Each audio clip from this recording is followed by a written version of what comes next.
The churches in Malawi have and are continue to do to transform and address the HIV and AIDS disease in the country. But I should confess that at the very beginning of this disease, the church kept silence.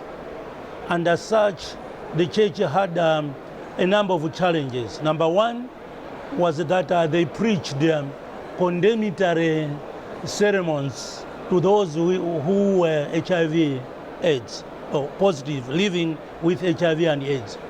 And again, they took HIV and AIDS as a punishment from God. And as a result, they had difficulties in coming up with a sexual education in our churches, which is very key in addressing issues of HIV and AIDS to all people, particularly the youth. We are happy now that our churches have come out of that silence and now able freely to begin to talk issues of sexuality education, particularly to the youth, and the realization that HIV and AIDS is a disease and not a punishment from God. You see, such understanding is opening up the leeway for the churches to begin understanding and living together with those that are positively living with HIV and AIDS. And this is important. All people are important and created in the image of God. What we should be doing as a church is to provide the services that the people are looking for.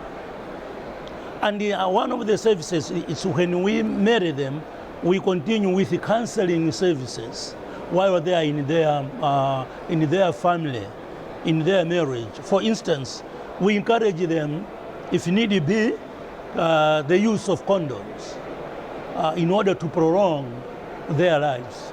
These are the issues that the church is doing in order to go around and address issues of sexuality and HIV and AIDS. As a church, we realize our mandate.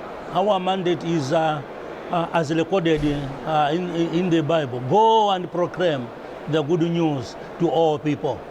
And our approach to your question is that we realize the creation story where God created man and woman in his own image. So one other emphasis is on gender issues. How do we encourage churches to know that women and men are all equal before God? And that is important. God is at work with each and everyone. As such, the church, we take recognition that our church is also the church for the youth. And as the Bible encourages us to begin teaching our youth while they are still young, we implement that by way of giving space to our youth to take leadership roles within our churches as a way of preparing them to become the leaders of our church. Previously, we used it to say the youth and the children are the future leaders. But we changed that kind of concept to say, how shall they be future leaders if we don't involve them now? By and large, we are training our pastors to understand that human rights is also coming from the Bible, because it is simply saying a human being is free for association and taking a decision and be responsible for those decisions and associations that they make. Previously, we used it to push aside women to say that they should not be part of the ministry. But we have realized that that's a great mistake that the church was making, because women are the backbone of all churches. If women can decide today to go out of our churches, then the churches are empty. So we are saying, why don't we give them opportunity to lead the churches together? So women in Malawi are also now assuming roles of leadership in our church. And this is good. This is good because it is in line with the biblical mandates that God has given us.